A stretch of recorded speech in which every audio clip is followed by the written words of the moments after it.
clean up a few things first. Move this here. I like to call them my puppy. He knew he was hanging from the ceiling in a net. Honestly, that's one of the harder ones to fall for.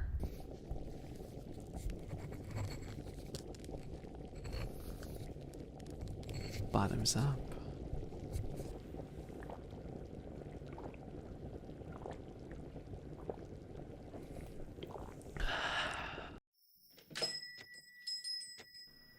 Welcome, welcome.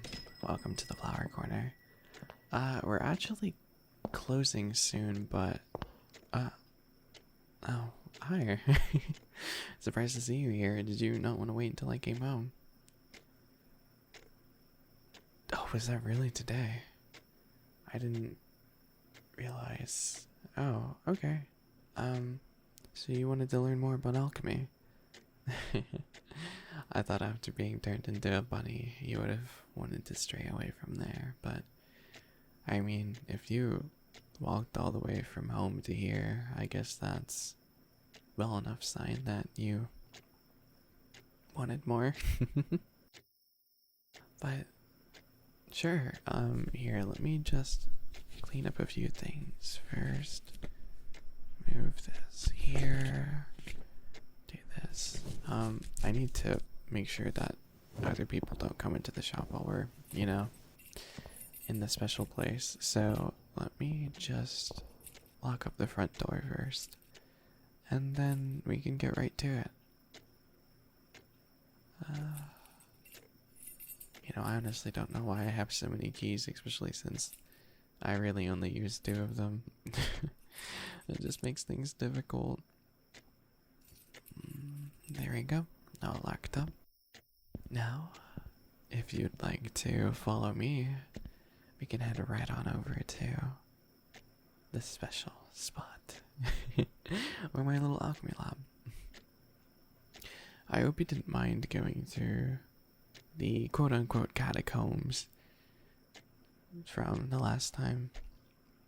As long as you take my hand, we should be able to get through it pretty fast. Just whatever you do, make sure not to let go of my hand, okay? It can be a little dangerous if you don't follow me exactly. Just to make sure no one who gets in there can leave with any valuables. I make sure that once you get in, if you don't know the right way, there's really no getting out. So, make sure to stay close, hold my hand if you get scared by any of the spooky chambers or noises that you hear in there. I don't mind if you cling a little closer than normal to me. It's been a pretty slow day, and with not many people in the shop, it makes it so it gets kind of cold, so I don't mind a little bit of body heat. Okay, let me just open up the door. Damn, having so many keys is so annoying. Okay, there we go, got it. Okay, after you. Perfect. Now just make sure not to let go of my hand. And just like last time, we can go on a little sightseeing. Think of it as a nice amusement park or some entertainment as we walk past the attractions. So maybe I can even work on my announcer voice. So if you look over on the left, you'll be able to actually find the doggo that we had from last time. I like to call them my puppy. They decided it was a good idea to try and sneak on inside of here, and ever since then the puppification has been going quite smoothly, if I say so myself. But let's not have too much attention go to the left, because if we look over right on over to our right, we'll actually be able to see a new attraction. A loiterer decided to, while I was in the bathroom, come inside my wonderful, wonderful catacombs, and little did he know, he was in for a surprise. because he wasn't looking where he was stepping, and he happened to step right on into one of my many traps. Next thing he knew, he was hanging from the ceiling in a net. Honestly, that's one of the harder ones to fall for, but luckily for him, he was being held upright.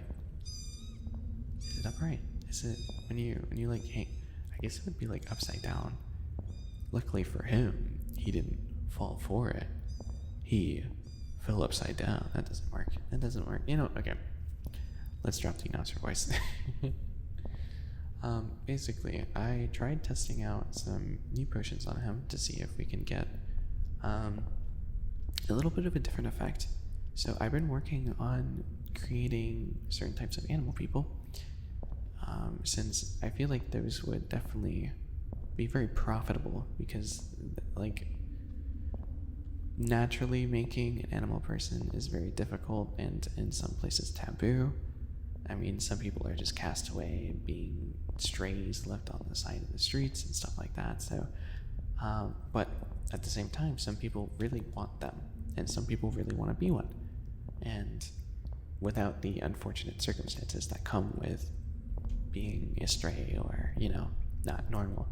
So I feel as though it could be a really profitable market to actually start creating, if not complete animal, like at least like some of the parts. Like a lot of people don't want to turn into like a dog. They'd rather just have like the puppy ears, maybe a little bit of the mentality and like the tail. So it's not as intense or as deathly as a sentence. So I pretty much mastered the puffification, which you saw on the left, but on the right, I'm trying for the cats, because like everyone seems to like cat boys or cat girls or cat anything, and you got the weebs over there being like, oh my god, I wish I was a Neko, or Nico, whatever they like to call it. And it's just, I feel as though that would definitely be very, very marketable. And I mean, having cat-like senses can also be a big benefit for people that are trying to work in specific places, like things that need very good hearing, things that need very good eyesight, some things need to be able to see in the dark, good balance, good posture, 9 lives.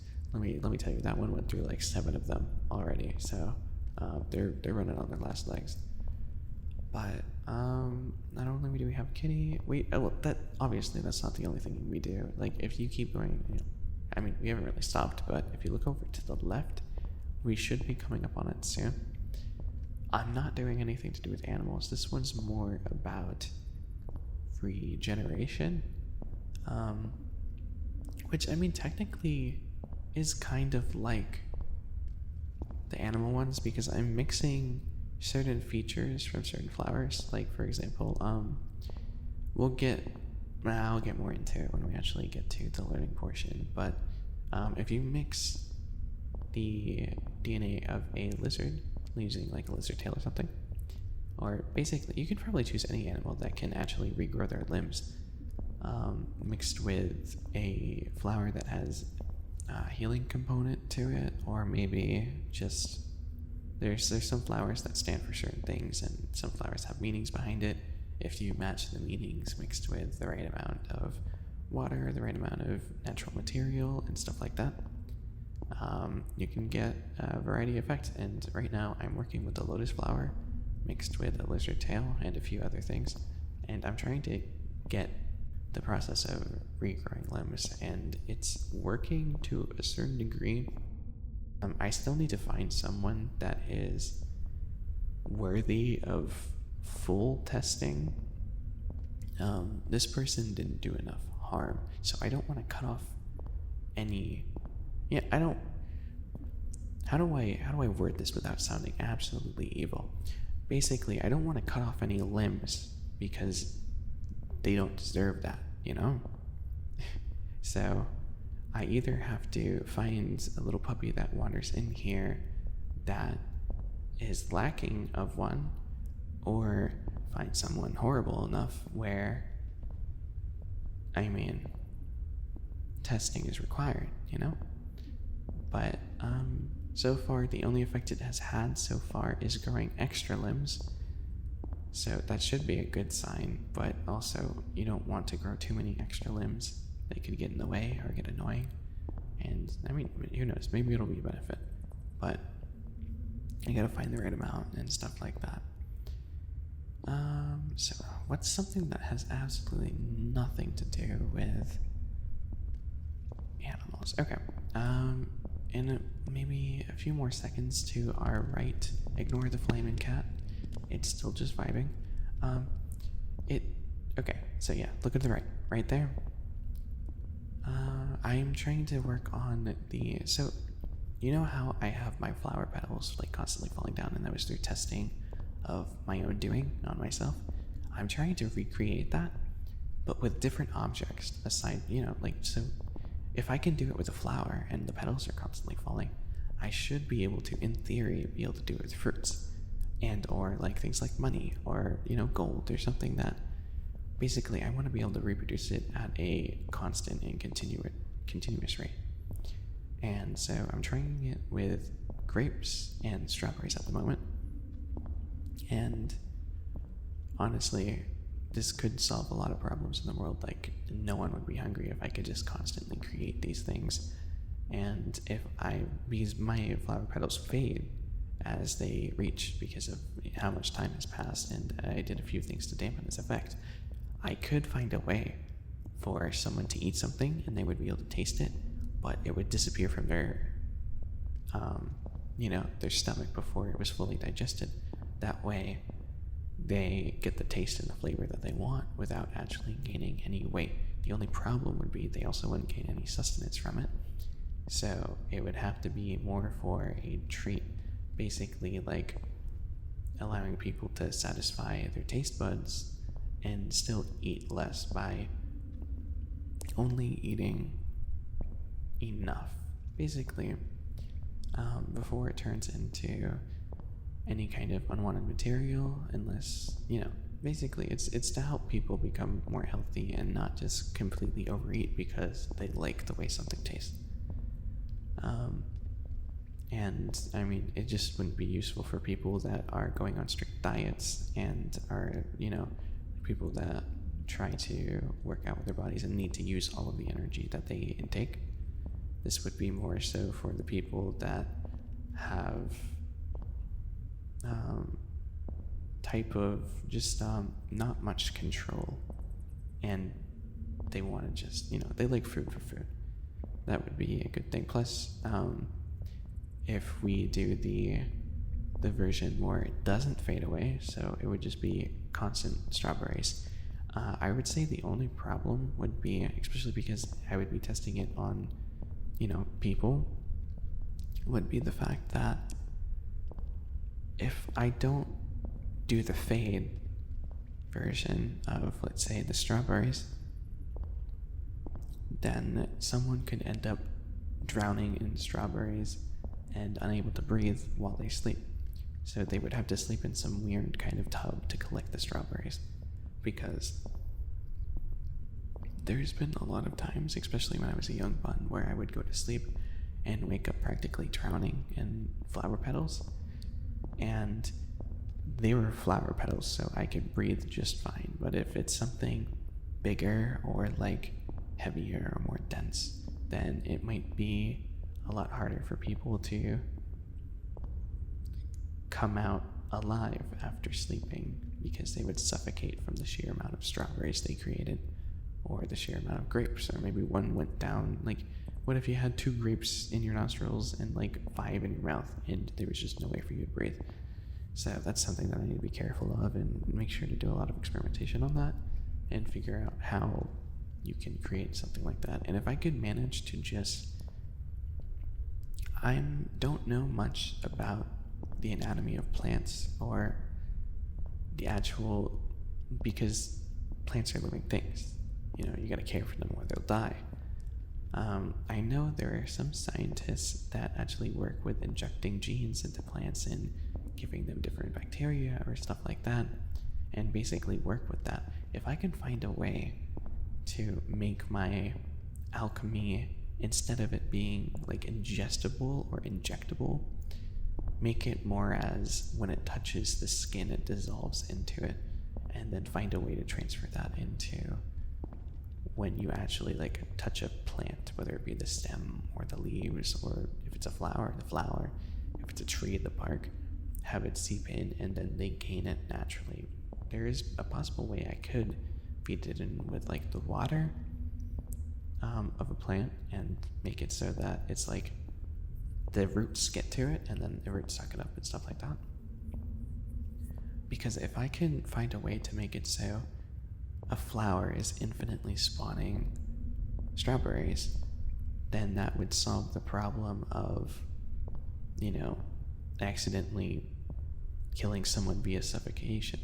But then the problem would be, would the potion still make it so that even after the flower has been squashed, will it still go? Like, if a flower is dead or a plant is dead, will it still be able to spawn strawberries? Or is it going to be a continuous thing? It's those are just some of the things that go through my head as I'm doing my testing. Just a little process, but at least it made it so that we got to the lab pretty fast. I mean, I made it so the time flied by, right? All me and my stupid dorky talk. But that's okay. Step right in. What did you want to try to make something yourself this time? Did you want me to go through more flowers, a little bit of listening? Do you want me to go through the entire process again? I could give you a small refresher in case you don't remember the last time that we did the alchemy together. If you like, I don't want to bore you, especially after I just went on a whole nerdy rant about infinitely creating strawberries off of a plant or a person. Sorry. Okay. I'll go through the process again. I'll try to make it kind of short-ish, just not as much information as the previous one. Well, maybe not as much information, but simpler. So basically, there are a few components to alchemy and making a potion in the way that I do. There's all different types of alchemy, there's different ways of making potions, but my specialty lies in flowers. I have a meadow above my chamber, it's right next to it. It's very close to my flower shop, it's practically right behind it. And there's even an elevator that goes from the laboratory up into the meadow. And that's how I can get most of my flowers. Of course, I have everything set up nice and neat in front of... Basically, I have a large collection of pretty much every flower already inside the lab, so I don't have to go up until it's time to restock, which I would get my stuff in bulk. And then, you know, replant, do all that stuff. And it's a long process, but you don't have to worry about it. Basically, I have everything here, so you don't have to worry about going up into the meadow, because it can get very, very confusing as soon as you get up there, because there's a lot of flowers and you can get lost so easily in that. But there are multiple different types of alchemy. I am more into the potion form of alchemy, and I specialize in flower potions. Some other alchemies, I'm sure you've heard of the anime Full Metal Alchemist.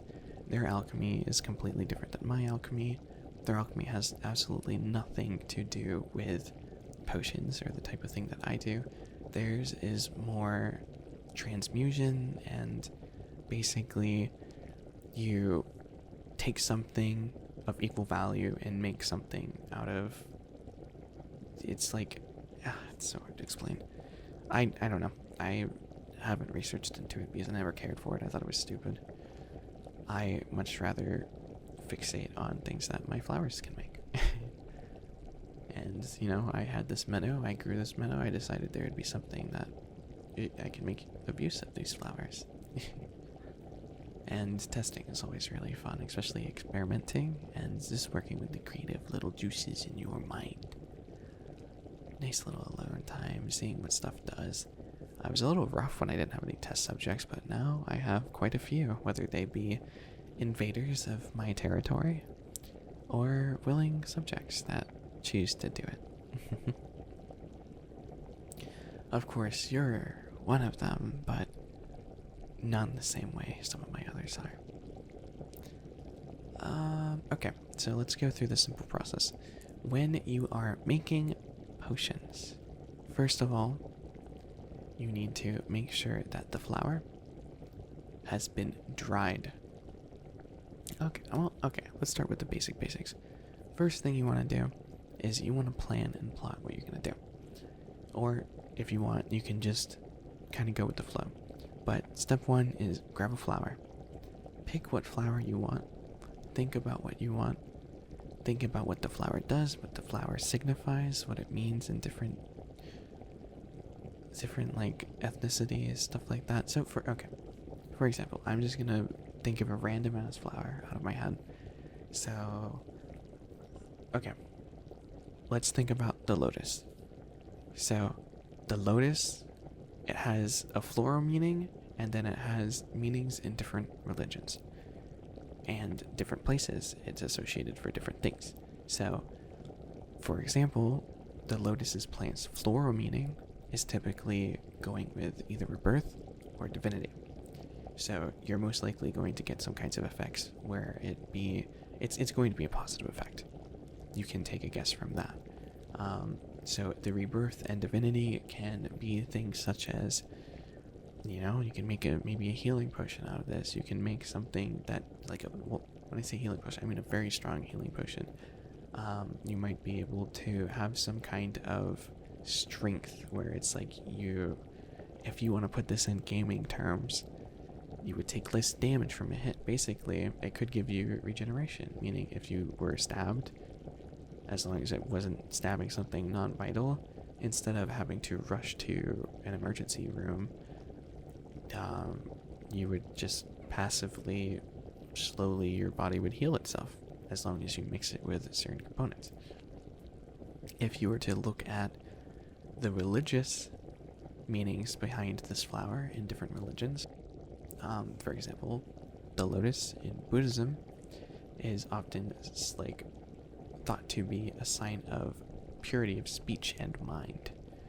So it's basically enlightenment or awakening. So you open up your third eye, So this could be, if you match this with a certain kind of Hindu animal hair or something of that nature. So maybe someplace that, maybe the hair of a monk, or certain different things of a very religious person, or just some type of things that the stones that what are those stones that they have at the that one, the thing where it's the Zen sand pillar thing, where it's really calming, and you put a rake in the sand, and then it's really that. Take some of that. You might be able to get a clearer thought process, or I don't know. I haven't experimented with the lotus too much. I just know about all my flowers. For example, Hinduism, it's associated with beauty, and once again awakened to spiritual reality. But this one would be more for beauty rather than mind. So this one would be a physical appearance thing if you match it with something that is known or seen in Hinduism. And if you were to look at this specific place instead, in Egypt, lotus stands for the sun. So you might be able to get a glowing type of effect, whether it be the body glowing, or if you throw the potion wherever it lands, it'll stay bright for a while. You could even just use the potion itself as a lamp.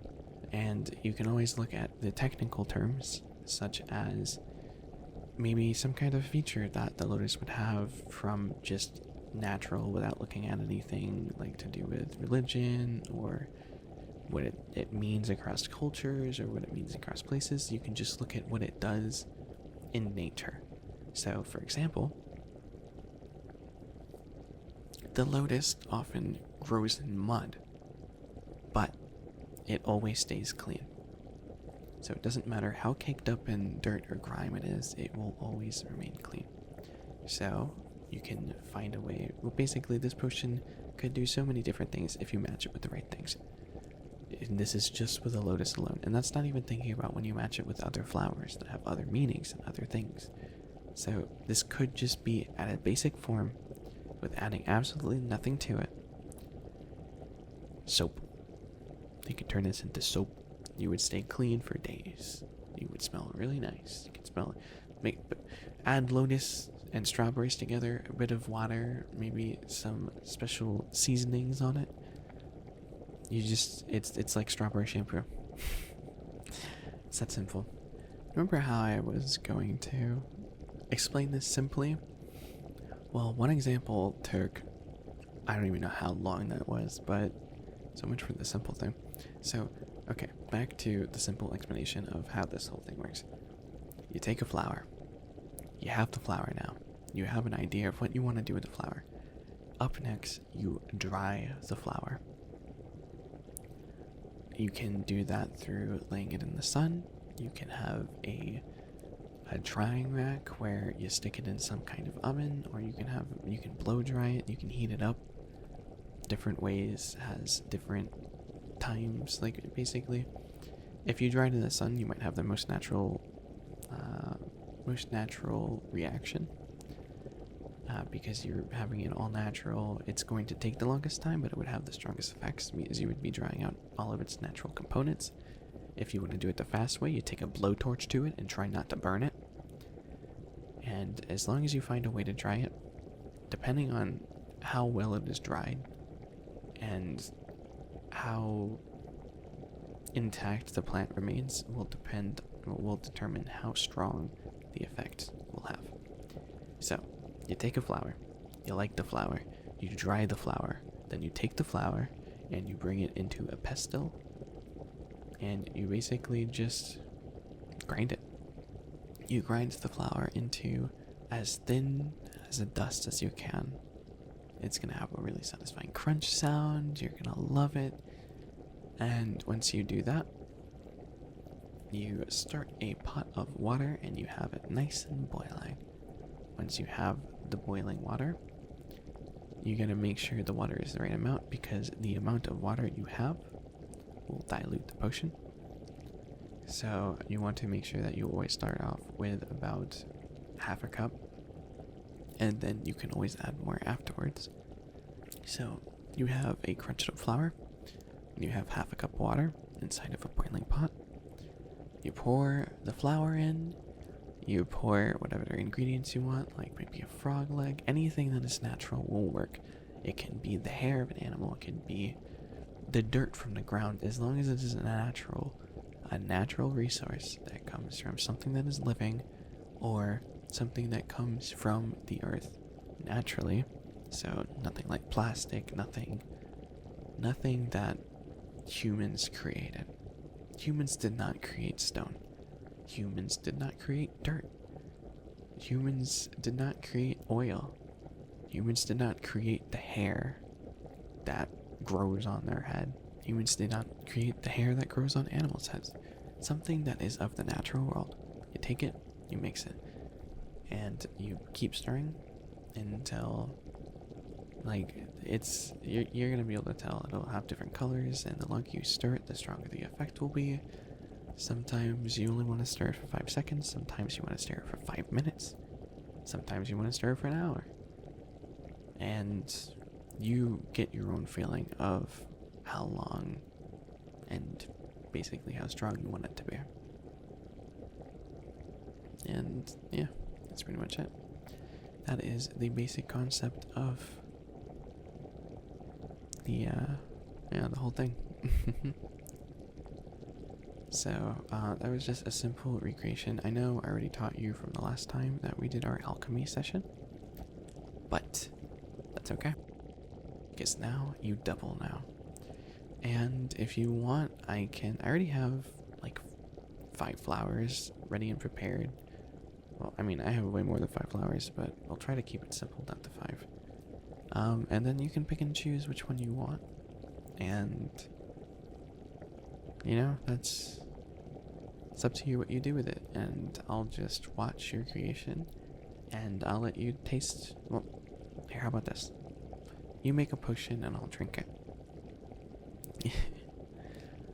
And then maybe I'll make a potion for you, or take one of my potions out and have you be a test subject of my own as well.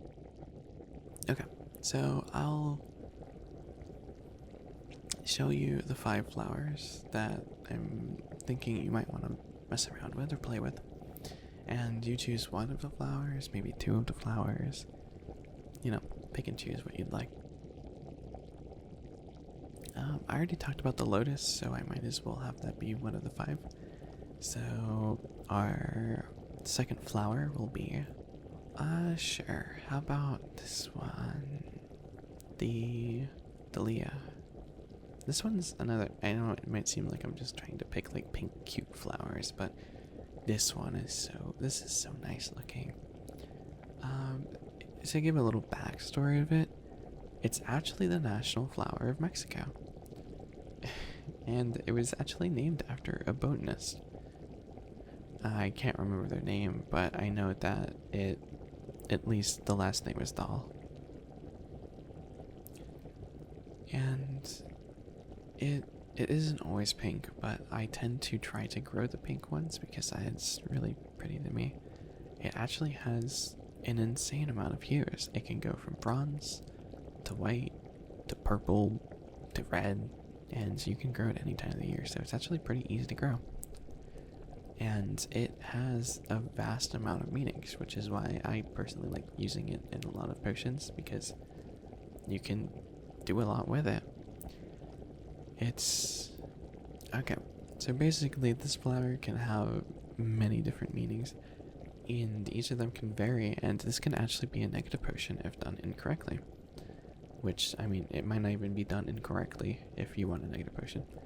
It basically can be a symbol of betrayal, it can be a sign of warning, it can be celebrating love or marriage, it can be a symbol of commitment or a strong bond, and it can express dignity or elegance. So, basically, in the Victorian language, it was a sign of betrayal. To give a few potion examples of what this can do, this would be a great potion to try and make a love potion out of, because it can create, not even a love potion, just a potion that connects 2 people together, because it can create a strong bond, whether that be out of love, whether it be obsession, whether it can really be anything. It can be too strong, where it turns into the whole yandere effect, which there's been seen a few too many times.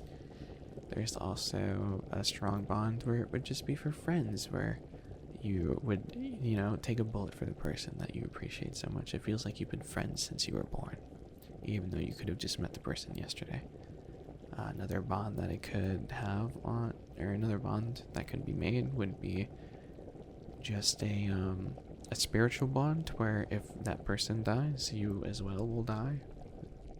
If I were to take a guess of how this potion would be made, it would probably be a drop of your own blood, which would be a part of the natural thing, along with the Dahlia, as well as, if you want to be really safe, a strand of the person's DNA, whether that be like the hair or their nail or something like that, and then try and get them to drink it, and then drink it yourself, so it's like half and half, so that it knows it's to that bond. There's just a bunch of different ways you can deal with it. For the dignity and elegance, maybe stick some kind of velvet, maybe cotton or something like that, and then it could give you a sort of aura of dignity, something. And basically, people would be, you know how like sometimes you go up to someone and they just have an aura about them, like you look at them and you're just intimidated, or you look at them and you're like, holy, oh my god, they're hot, dude. That could be that kind of potion. And then a symbol of betrayal, a sign of warning. It can have multiple different effects, and some of which are negative, some of which are positive. Like, you can drink it, and anytime you're in sense of danger, you would be told for it. So if anyone has a thought of harming you, you would be immediately alerted if you had drunk ahead of time. And a simple betrayal could be basically like a simple rage potion where the people betray those close to them because they don't realize that they're close to them, or it can have a sense of mind-altering state where they just assume everyone is out to get them, so they end up being, they basically think everyone is going to betray them, which can be an extreme punishment and honestly really, really cruel. To any kind of mind-altering potion I typically stay away from, because one thing that I personally like is having control over my thoughts and being, and not have anyone try to change the way I think. I basically want to be able to think for myself and be my own person, so I stay away from changing that, at least not their thoughts. I like pushing people to go to their extreme emotions or most natural of instincts? Yes, but I always have them have the choice. They always have a choice. Okay, so that was the second flower. Ooh, okay, so the third flower, their name is carnations. It's honestly, it's decently popular, maybe not in the current day, but it at least used to be used for coronation during like Greek crowning ceremonies and stuff like that. There's a ton of colors, and each color has a different meaning with itself. So, for example, the red one is more for admiration or love, which could be another way of making a love potion. The pink one is remembrance, so, you know, maybe you get good memory or you stay in someone's head. And then a white could be love, innocence, or luck. So this could be the start of a love potion. Not a love potion. This could be the start for a luck potion, which can come in handy. This one's, oh, I love this one. This one is called the apple blossom. They smell amazing. They are so good. Just here, take a sniff of this. I know, they smell so good, right? So, this one, if you actually look at the biblical reference to it, it symbolizes a sense of promise, and the ancient Celts have this as a symbol of love and often would actually decorate their homes with it.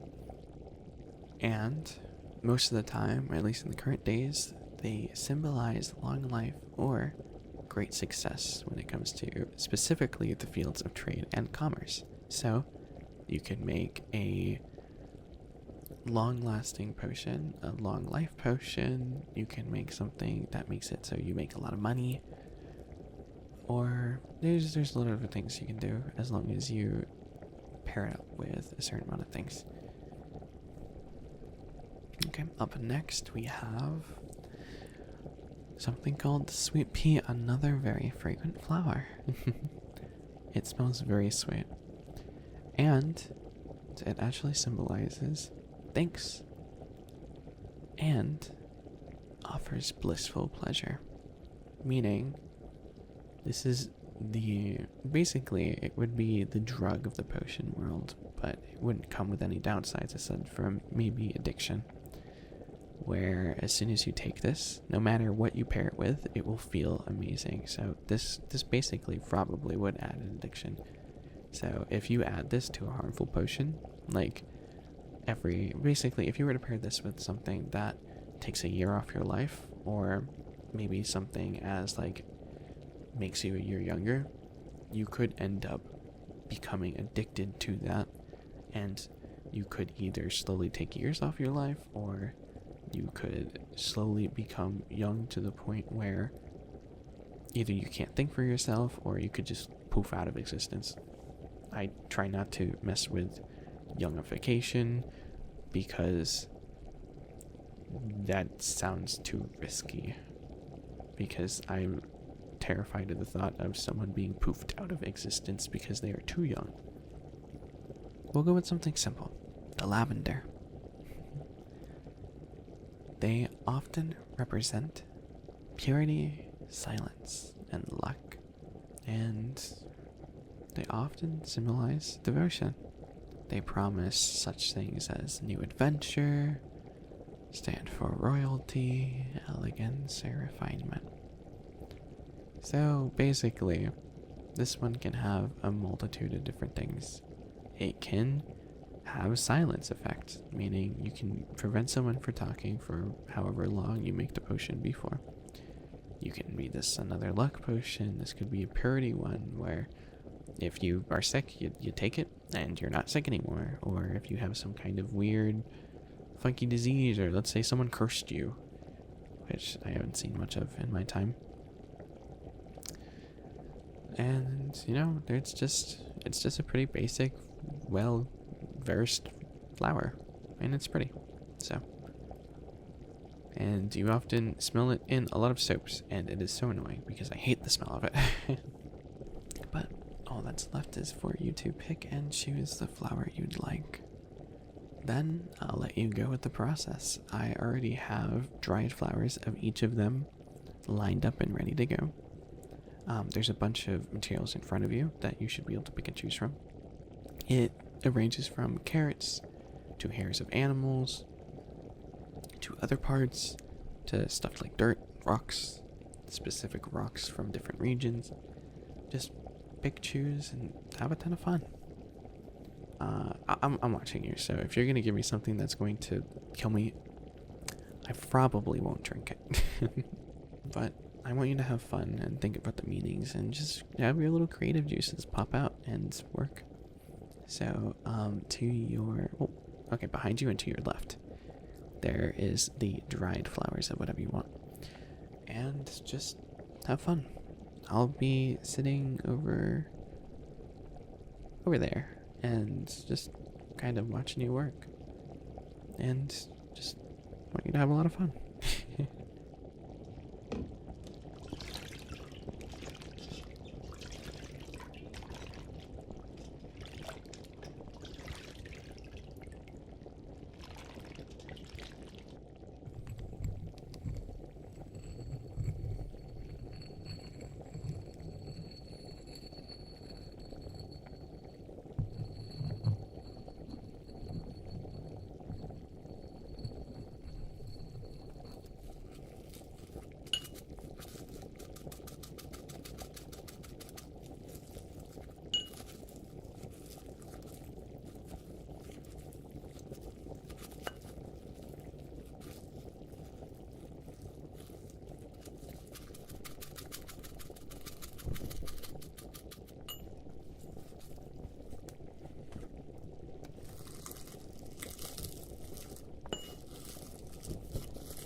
done?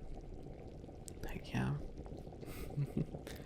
I may or may not know what you've made for me. And I may have potion for you to drink as well. So, you give me your potion, and I'll give you mine. Or, if you'd like, you could choose to drink your own potion and I drink mine. That's if you don't trust me. Or, if you know what your potion does and you decide it would be better going for you. I could also be playing mind tricks on you. What if I really want to drink my own potion? And I'm baiting you to stay and drink your potion so I can drink mine. Only time will tell. And maybe none of the choices mattered anyway. What if they both did the same exact thing? Who knows? I mean, I know, but you don't. My precious little Fluffle doesn't know. Sorry, it's just fun to tease you. Hey, I can't help it sometimes. So, what do you want? Do you want to drink your own potion, or do you want to drink mine? You want me to drink yours? Well, okay. What's the worst that could happen? Well, I mean, if I'm drinking yours, you're gonna have to be drinking mine. I hope you're prepared. And there's no backseats anymore. You're stuck with your choice. So, I hope you like the taste of strawberry. Bottoms up.